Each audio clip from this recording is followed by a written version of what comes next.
Hello, everyone. Welcome to the Victor Emmanuel Nature Tours webinar. I am Ben Reynolds, host and organizer. Thank you for joining today's presentation. We are delighted to offer this educational presentation about birds, nature, and vent tours. We hope you enjoyed today's topic on a celebration of neotropical birds, an invitation to Trinidad's world-famous Asa Wright Nature Center and beyond with Rafael Galvez. During this session, all attendees may download handouts and ask questions. Please note that questions will be answered at the end of the presentation. However, if you have technical questions during our session, I'll try my best to address them in real time to help you have the best viewing experience. This webinar is being recorded and will be available to view on demand anytime at your convenience. A link to the recording will be delivered to you in an email in the next few days. Now back to our feature presentation. Rafael Galvez has been birding and illustrating birds since childhood, a dual passion that developed when his family moved from Peru to South Florida. Always with a sketch pen at hand, he has traveled throughout the US, Latin America, and Eurasia in pursuit of birds. He served several years as a board member on the BirdLife International affiliate in the Republic of Georgia, developing educational and conservation programs. He has combined his love of art, education, and birds while collaborating in several publications, including a field guide to raptors and owls of Georgia, the Caucasus, which he illustrated and co-authored. After working with raptor research along the Black Sea, he returned to South Florida to spearhead a new phase of the Florida Keys Hawkwatch Migration Monitoring Project, where he has participated as director. As a chair of citizen science and IBA monitoring at Tropical Audubon Society in Miami, he has reached out to underserved communities by providing opportunities for the greater appreciation of birds and Florida habitats. Currently, he lives in Homestead, spends much of his time in the Everglades, serves on the Florida Ornithological Society's Records Committee, and is on the Leica Sports Optics Pro staff. He loves sharing his passion for birds with audiences of all ages and has been a guide and teacher for over 15 years. You can find some of his latest sketches and articles about paintings in the field at his blog, galvezbirds.com. We are thrilled to have Rafael present about neotropical bird families and destinations. We hope you enjoy the webinar. Without further ado, we will now turn to Rafael's presentation.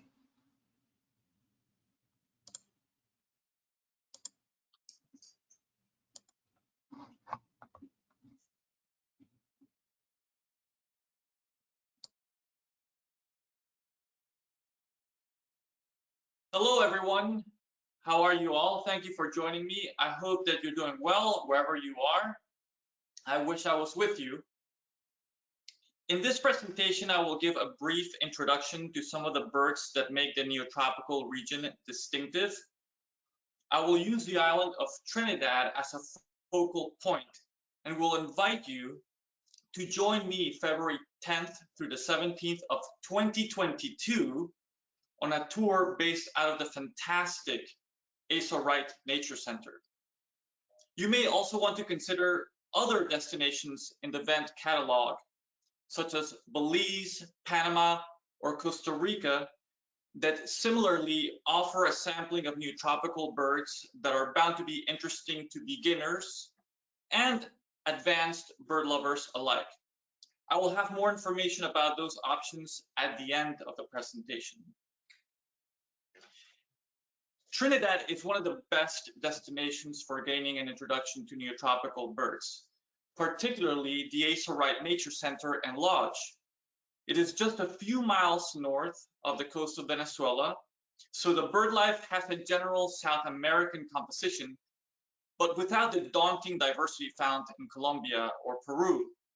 From the comforts of the lodge's veranda, as can be seen here, one can see dozens of species, including hummingbirds, tanagers, honeycreepers, antshrikes, while sipping the regional coffee, always available, or savoring the traditional rum punch or other drinks available at the bar right there on the veranda.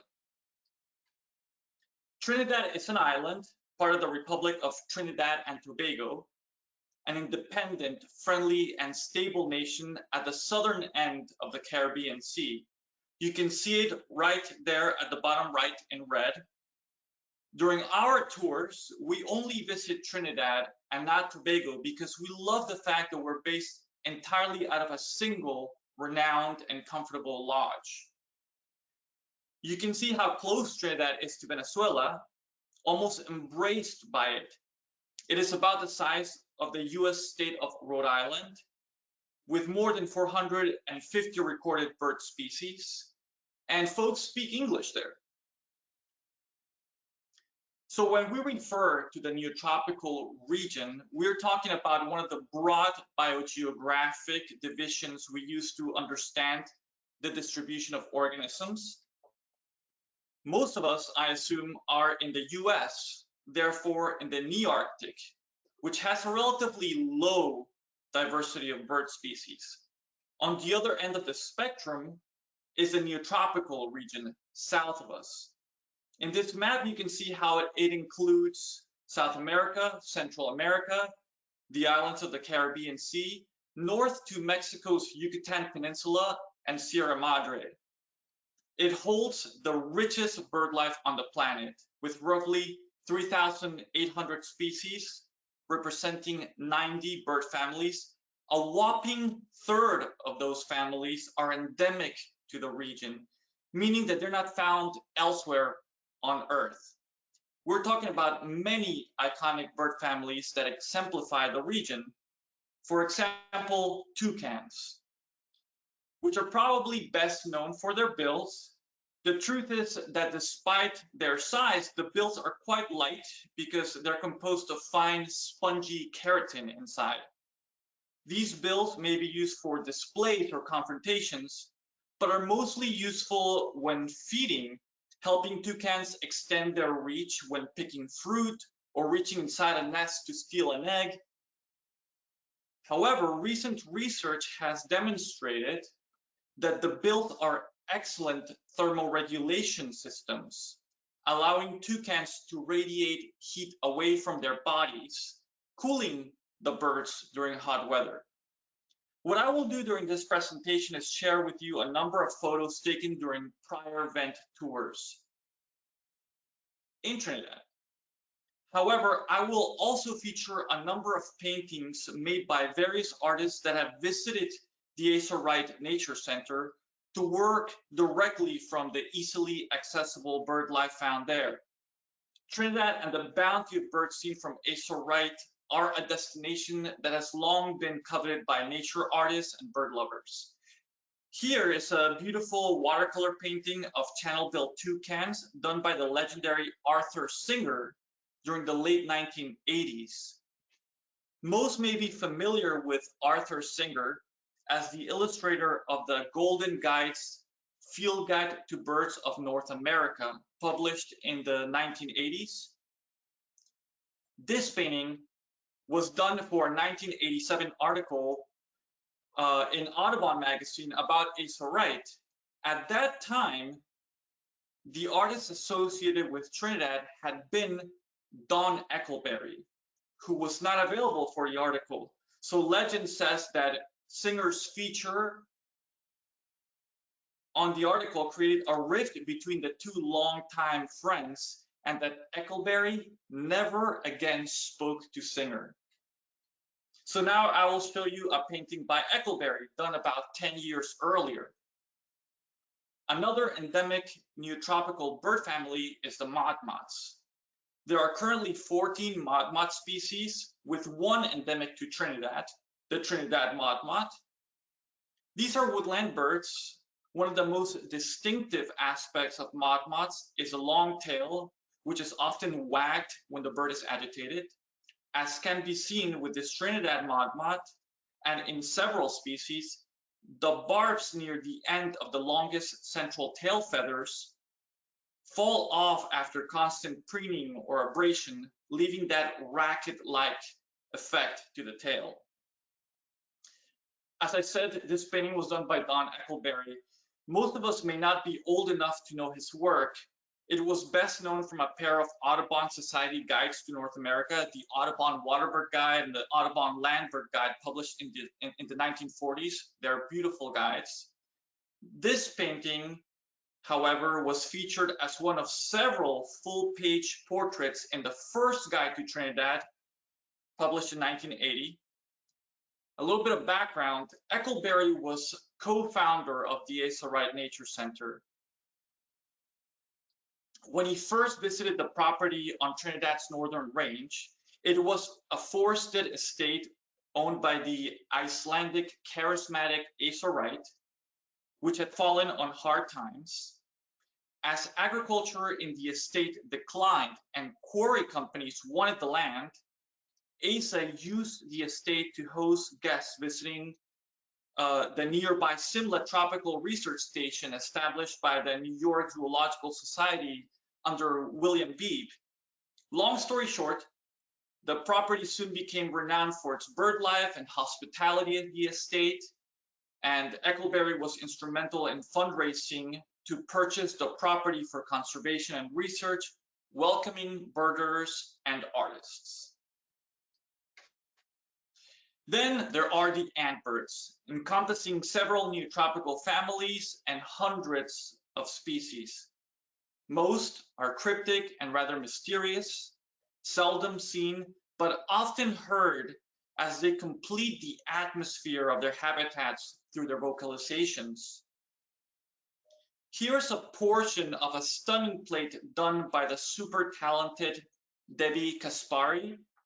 I recommend everyone to visit her website. It's called Drawing the Motmot. This watercolor plate is number 29 in the 3rd edition of French's Birds of Trinidad and Tobago. It also includes antpidas, anthrushes, and the true ovenbirds. Not related to the bird we call ovenbird in North America, which is a warbler. Why all the ant this and ant that? Well, to various degrees, a number of these species specialize in following swarms of army ants to eat the small invertebrates flushed by the ants. Most of them can be very difficult to see. The cotingas include a number of interesting, if not rather abstract sounding birds, such as plant cutter, cock of the rock, umbrella bird, and in Trinidad, the bellbird.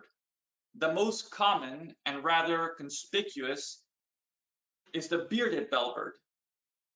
The neotropical bellbirds, of which there are 4 species, are not to be confused with the New Zealand endemic bellbird, which lore goes has a song like bells most exquisitely tuned. By contrast, the bellbirds we're talking about have the loudest vocalizations recorded from any bird. Their explosive monotone series of metallic blows, bang, bang, bang, as if a hammer hitting an anvil. These calls resonate for miles throughout the rainforest. I have included here a watercolor sketch done at Asa Wright by the very talented Hungarian artist Szabolcs Kokai, showing the wattles of the bearded bellbird.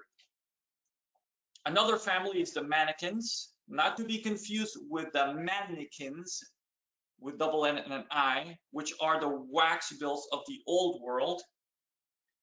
The mannequins, like the cotingas, form leks, which are assemblies of male birds during which elaborate courtship displays are made to attract females. Here are some golden-headed mannequins, sketches, again by Szabolcs Kokai. I will get more into the mannequins a little bit later.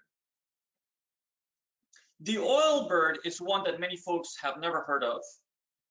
It is in the order of the nightjars, but in a family of its own. There's so much that is interesting about this species.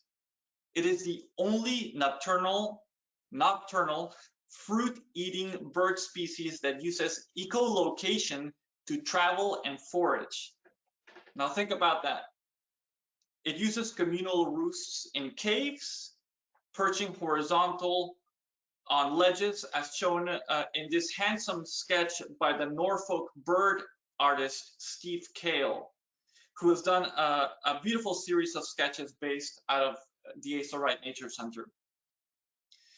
But that is just a few examples. Some other families that we're familiar with in the Nearctic, such as hummingbirds and tyrant flycatchers, are not endemic to the region, but are superfluously represented in the Neotropical region.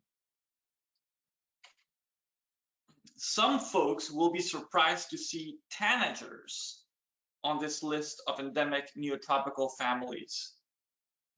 The tanagers, that is the Thraupidi or the true tanagers, not to be confused with the summer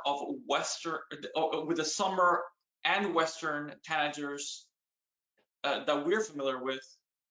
The true tanagers are an endemic family with more than 200 bird species, some of which are the most colorful birds anywhere, and there are plenty of them in Trinidad and throughout the Neotropics. So let's imagine that you have joined me on the Trinidad tour of February 2022. Soon after arriving to Trinidad and leaving the Port of Spain airport, you will be whisked uphill to the rainforests of the Northern Range. After an adventurous ride flanked by lots of greenery, you arrive to the Asa Wright Estate, House and Lodge, where you will remain for the rest of the tour, except for some day trips to visit lowland marshes, savannas, and mangrove forests. After checking into your room and checking out the spacious facilities, we agreed to meet at the veranda, which overlooks the vast Arima Valley. The birding that is possible from the comforts of the veranda is fantastic. We have seen as many as 80 species without leaving the veranda during recent tours. Many you will see during the first half hour at the lodge. When you add the birding and the trails within the Nature Center's property, the possibilities are endless. Immediately you notice that below the veranda, there are several feeding stations that are often replenished with a variety of fruit: papaya, pineapple, watermelon, and flowering trees and bushes everywhere. At eye level, all around the veranda, there are hanging nectar feeders, all at arm's reach. So it is no surprise that the first birds we notice are a white-necked Jacobin and a white-chested emerald, so close that you can take photographs with your phone camera, as I did here. We follow the Jacobin as it lands on a nearby perch, and we can appreciate its white neck. But on a nearby perch, there is another iridescent bird, a black-throated mango. Our direction is now turned to another feeder, where a bird with a long decurved bill feeds. It is a rufous-breasted hermit. We are then told that a green hermit is hovering right over us inside the building. It is feeding chicks on a nest it built on a hanging lamp right over our heads. Someone calls out a tufted coquette, and we see the tiniest bird feeding on the verbane right below the veranda. We hear oohs and ahs, and then the coquette perches, and it is clear what all the excitement is about. We notice a pattern. While the 15 or so species of hummingbirds that commonly breed in the US all have the word hummingbird in their common names, the majority of the world's 340 species of hummingbirds, all found in the Americas, go by other common names, such as Jacobin, coquette, mango, emerald, making it challenging, if not a more colorful experience to juggle their names. The beauty of this is that at Asa Wright, you get to visit the veranda time and time again, getting more and more familiar with all the birds you've seen. Some of the birds feeding on the feeders don't appear to be all that colorful, like this rather dull example. But then you see the bird in the round, and what appears to be dull brown is a concealed rainbow, the ruby topaz hummingbird. Before the end of our first session, you may have seen more than a dozen species of hummingbirds from the veranda, your first afternoon in Trinidad. But it doesn't end there. You notice another feeder with several birds. They're small, brightly colored, with long bills, drinking nectar, but they're not hummingbirds. They're purple honeycreepers, not related to the honeycreepers of the Hawaiian Islands, but to the tanagers. We see a purple honeycreeper join a larger, bluer bird at the watermelon feeder. A green honeycreeper with its distinctive black cap and yellow mandible. This is one of those few birds that is named after the female here on the right, all warm green. The fruit feeders are filled with tanagers. Blue-grays here eating pineapple, but they soon flushed and joined a red-legged honeycreeper there on the right top, which seldom visits the feeders and quite a treat. A male silver-beaked tanager is velvety red with a beak that is as bright as a beacon. The palm tanager, in my opinion, is underrated. It has a variety of greens when you take a closer look. The female black-line tanager is cocoa colored, while the male is nearly all black. By this time, we've seen 10 tanager species. And then there are the euphonias eating watermelon, and kiskities joining the tanagers. A barred antshrike makes a bold entrance, perching on the railing for all to see. And the spectacled thrush, believe it or not, someone spots a ferruginous pygmy owl within a tree right in front of the veranda. This has happened. We've also seen spectacled owls from there. As the sun sets and the sky blushes with color, colorful drinks are poured for all. It is rum punch hour in Trinidad, which we celebrate every day, a must. This time marking an excellent start to a tour. In the following days, there are many occasions to explore the trails within Asa Wright and the surrounding northern range. Many birds are possible. White-necked, cocoa and yellow-legged thrushes. Trogons are often nearby, including collared, Guianan, and greenbacked. If we look carefully, we'll find the endemic Trinidad motmot. If it stays still for a little while, we can put the scope on it. As is the case with several of the skulking Antbirds, if we look carefully, we can find white-bellied Antbird and wood creepers and leaf tossers. And then we arrive to an area that will be a focal point. Not far from the veranda, about 20 minutes walk, is a habitat of the white-bearded Mannequin. Large trunks are a bit more sparse here, with lots of vertical saplings and plenty of leaf litter. It is rather quiet right now, but if you look around, you realize that there are several white and black birds spread out near the forest floor. At first, the birds appear relaxed and surprisingly approachable. They don't seem to care about us. The females, if you see one, are inconspicuous, rather dull green. They melt into the surroundings. But as soon as one appears, the males pay attention and become alert on their vertical perches. Their beards puff out.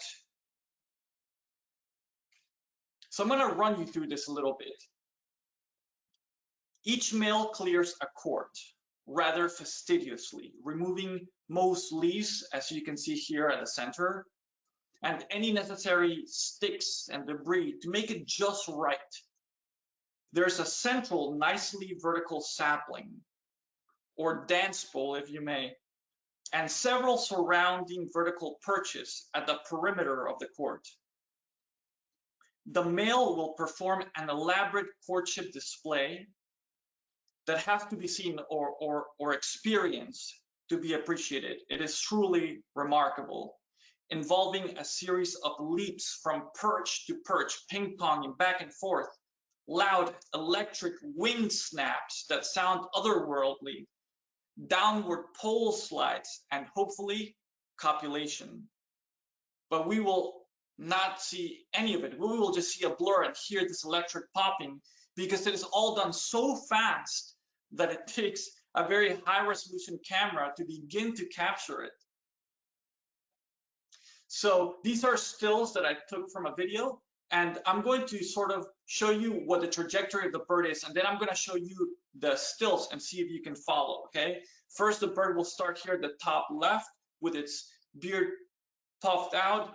It'll ping pong to the right, back and forth between a few close by perches, eventually go to the central sort of dance pole, slide down, and maybe start all over again.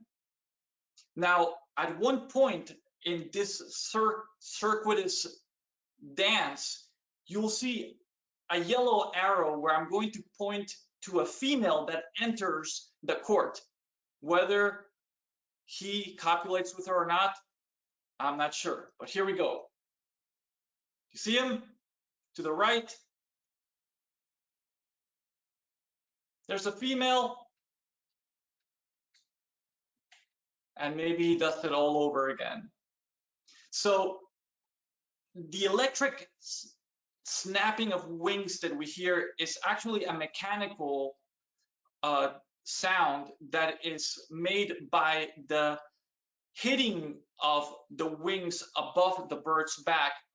And it typically looks like a blur of wings, but high-speed cameras actually show how the wings actually hit above the bird's back, all the while their beards are really pushed forward.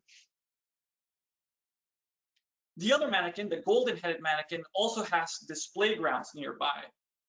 Though these tend to be harder to observe, we've been fortunate to witness their particular behaviors in past years.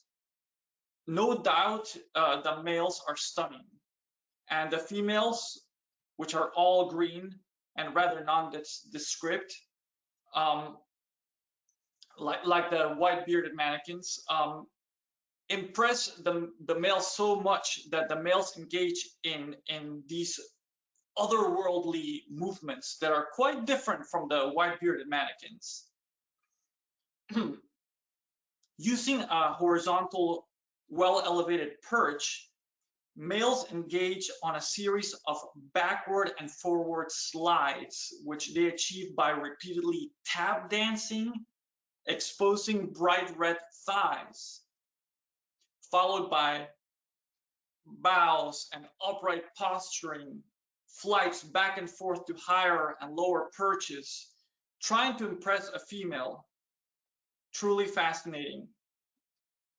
We often make an effort to wait at these preferred perches to watch for these mannequins doing their moonwalks, and we never do it in silence, because all the while we are watching any bird or the mannequins, we're hearing the incessant calls of bearded bellbirds, so loud that you'd swear one was above you, until one eventually is, and you truly discover what a loud call is. And boy, they are loud. In their ritualized displays, males show off their bold plumage by jumping back and forth between perches and calling, all the while the gangly of loose hanging wattles is vibrating. it is a sight to be seen.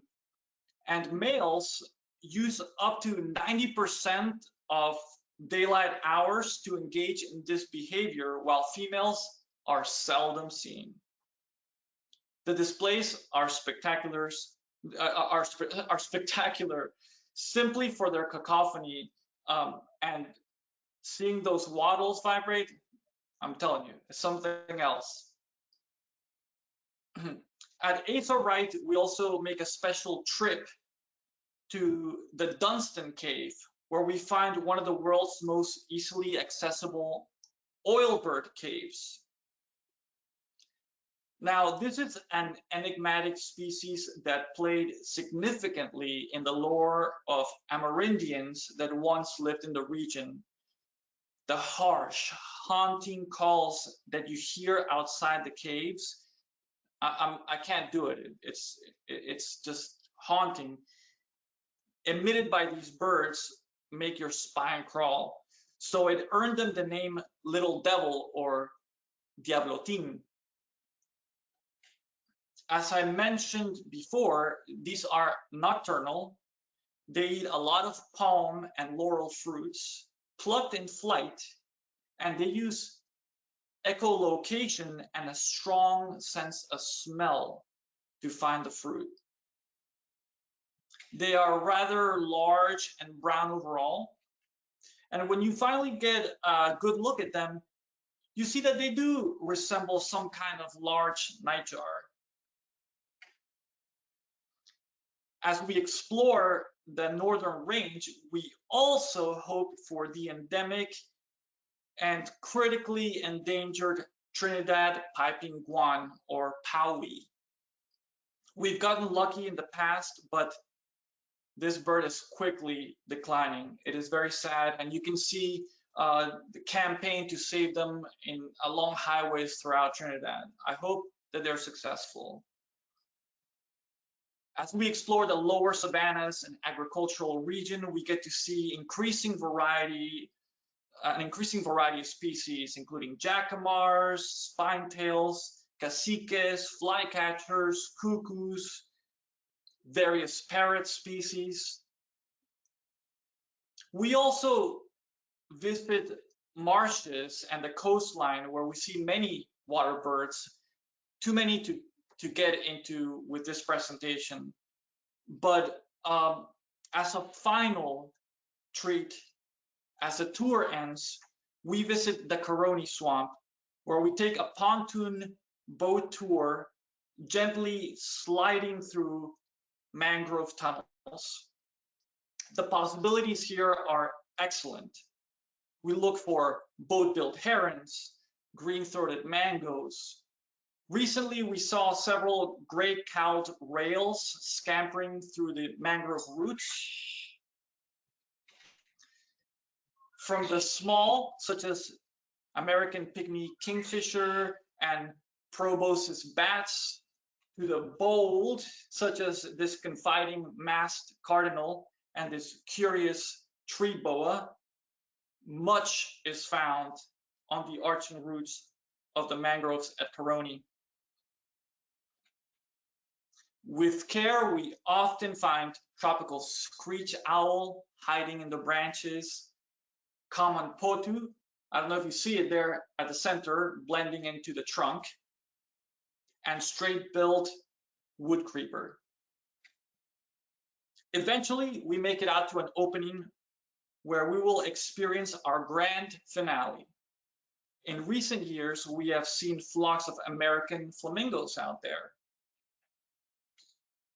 Then we start getting a sense of why we made it out to the opening. The scarlet ibis spectacle begins. Ranked by some as the most spectacular birding experience anywhere on the planet. At first, a few flocks of ibises start streaming in. The scarlet color is so dramatic, your eyes have a hard time processing it. And forget about cameras, they never get it right. Then the sky turns red as the flocks go on and on and on, pouring in by the thousands. and the ibis start painting the trees scarlet until they're covered. And once again, color appropriate, we waste no time in celebrating, watching the last flocks fly in as we sip our final rum punch treat. We love the rum punch. At center right here in the red shirt is Barry Zimmer, who has been my co-leader several times in Trinidad. And the tour ends with this great moment. As I promised, here are some tours of interest to those who would like to start getting acquainted with neotropical birds.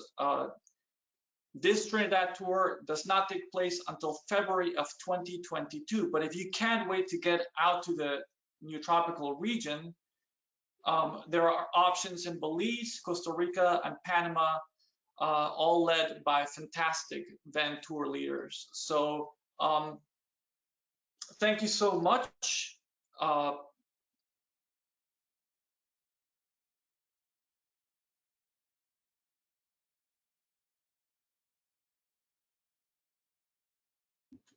Rafael, that was an amazing presentation. Thank you so much. Thank you. And now we will open it for questions. So we'll give a few minutes for the questions to come in. And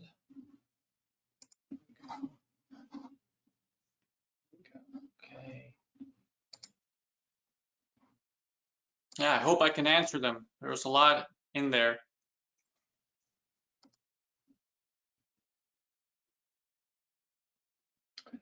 Denise asks, do the mannequins do all the dancing all year long, or is it a limited time? In Trinidad, it's almost year round, but there are periods of concentration. With the white-bearded mannequin, is a lot easier to see them doing their lekking throughout the year, but with the golden-headed mannequin, we tend to be a little bit early in the season for the concentrated movement. But if you wait around long enough, you'll see them at least attempting to get organized in February. And that's what makes Trinidad really a great place, because the ease of access from Asa Wright to these well-designated and really well-known, studied for decades, leks, is very attractive. Sarah has a comment. She says, such a wonderful presentation. It was like being there all over again. Oh, good. Harriet has a question about the pawi. Why is the pawi endangered? Well, look at it this way. It is a gallinaceous bird, meaning it looks like a chicken, and people like to eat such birds. So most folks that live in Trinidad don't know about the concept of endemic bird species or protected species, and are maybe hungry and looking for something to eat. It really comes down to that, and the fact that Trinidad is a relatively small island, so the range of this endemic is very restricted. It is easy for those practices to make a deep, unfortunately, adverse impact on their population.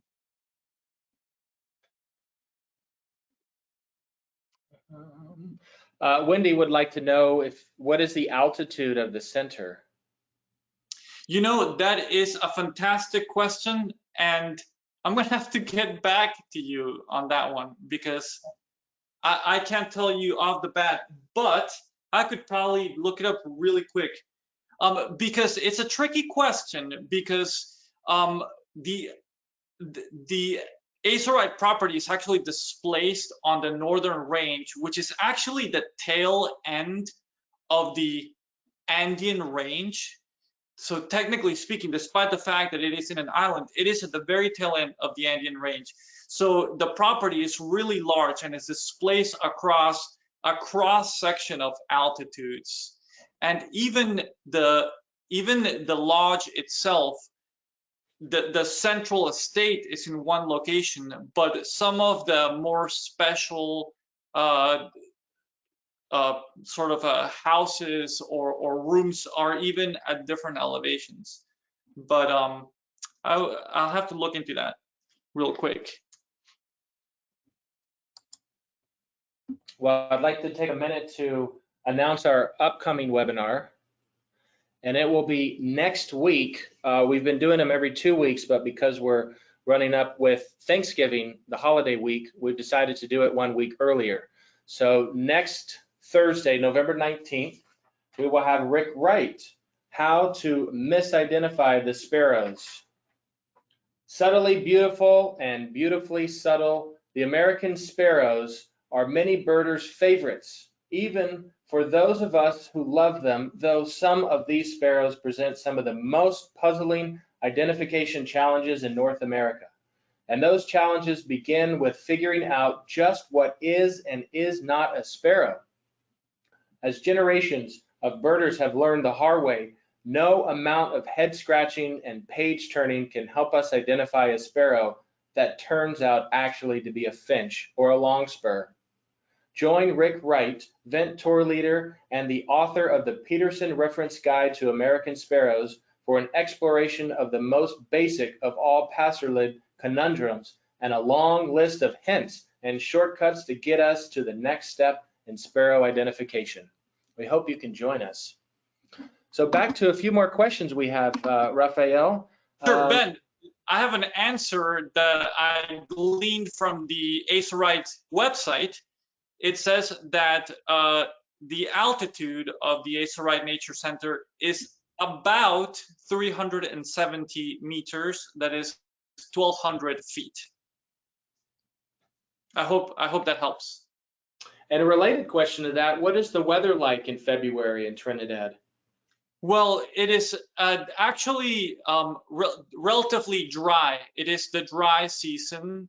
So it is not too hot, not cold at all, not too moist or muggy, which is pleasant for those people that have a hard time with moisture. So there are pluses and minuses to being there during the dry season. And Trinidad basically has 2 seasons, a wet and a dry. There are plus or minuses, but we make the best of it. It's actually very comfortable temperature-wise, usually in the 80s Fahrenheit. Francine asks, how many people are on the tour? Francine, this tour is limited to 14 people. Judy asks, what might be seen on a night walk from the Asa Wright Center? Oh, sure. We could see a number of nightjars, including parake. We may see owls. We may hear, or maybe even get lucky and see a tinamou. But it's not just limited to owls and nightjars. There are a number of very interesting tarantulas. If you don't get it too turned off, I love them. We've seen up to 4 species of tarantulas from Trinidad doing our night walks, and all kinds of interesting reptiles. There are a number of very interesting geckos that sometimes can be easier to see when the sun is going down, that can in the Asa Wright property. So there is plenty to see. Wonderful. And we do it often. We do the night walks all the time. Julie asked about the boat trip. How long does the boat trip last? And kind of what are the seating accommodations? So we usually go with the same company, which is owned by a renowned family of conservationists there at the Caroni swamp, and they give us a royal treatment. They really do. We tend to get our own pontoon boat, unless our group is so small, which is a rare occasion. And so if it was, say, 12 of us, we could all comfortably fit on. These are large skiffs, if you may, that glide very gently. We set out a couple of hours before sunset. It takes that long to cruise through the tunnel of mangroves. And we get to that opening area where the scarlet ibis are going to come in right on time as the sun is about to set and the numbers just grow in the thousands, and turn back. So it's usually no more than 2 hours and a half, give or take, depending on what we see along the way. Joan has a very general question and specific at the same time. What is so special about Trinidad? What is so special about Trinidad? It is very close to home. So usually you have direct flights from many places in the United States. It has one of the best ecologists anywhere in the world, renowned for the ease of observation of a plethora of neotropical bird species. And they love Victor Emmanuel Nature Tours there. So they treat us excellent. So this is a nice, compact, a rather relaxed and easy tour that truly gives you a sampling of the treasures of the Neotropical region. Tabby asked, what are some of the notable raptors that you see in Trinidad? We see ornate hawk eagles often. A number of bootios or hawks are seen there. Sometimes we've seen interesting falcons. Recently, there was a bat falcon that was perched right near the veranda. Aplomado falcon has been seen sometimes. There are so many raptors, and I did not get into raptors with this presentation because it would have opened up a whole new can of worms. But Savannah hawks are very common, but we saw a crane hawk during a recent tour. The possibilities are just endless, really, with raptors in general. Robert wonders if you know what the estimated number of the guans remaining is. No, I wouldn't be able to tell you, but in the northern range where the Asa Wright Nature Center is, it doesn't look all too great. You have to go to other regions of Trinidad to find better populations, but it's a good question worth looking into, and I'm so sorry I don't have the specific answer to that. But we have been lucky in the past. It's any bird you cannot guarantee during a tour. Every time we go to Trinidad, we make an effort to look for Trinidad piping guan, and we've been successful. The photo that I showed you in this presentation was shot with my phone. That's how close the piping guan was, and we spent a long time with it during that 1 year. Maybe, no, it wasn't this last tour, but maybe in the prior one before that. Judith asked, what's the difference between toucans and hornbills? They're not related. Hornbills are in the old world and toucans are in the Neotropical region.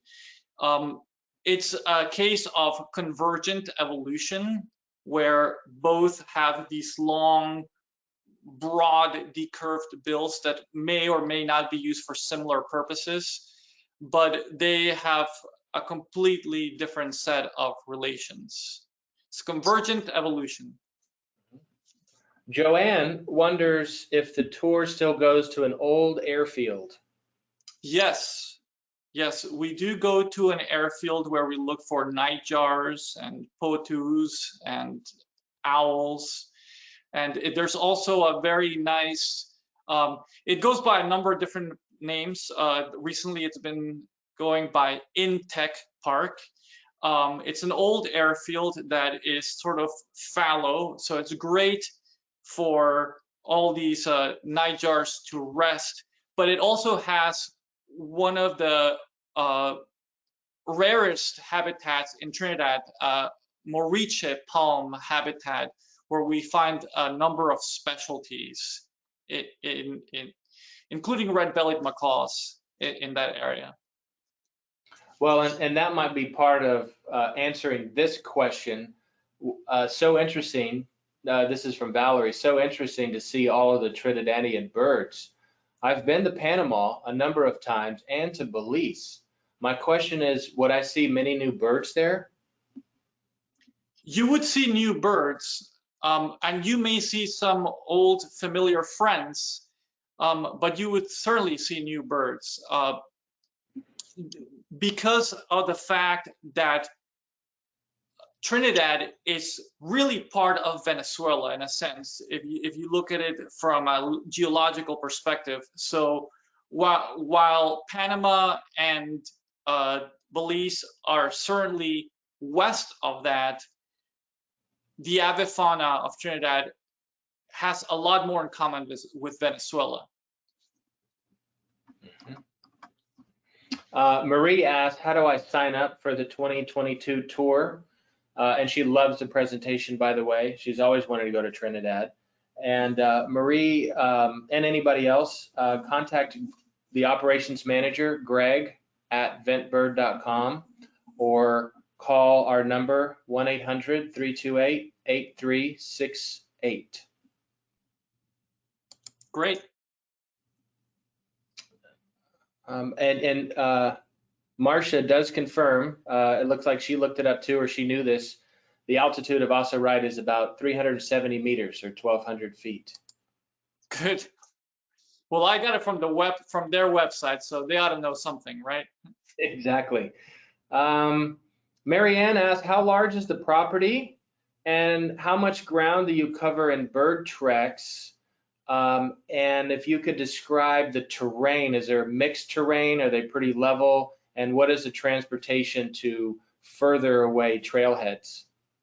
Sure. Again, from the website, the Asa Wright property is about 1,500 acres. We spent a lot of time within the Asa Wright property itself.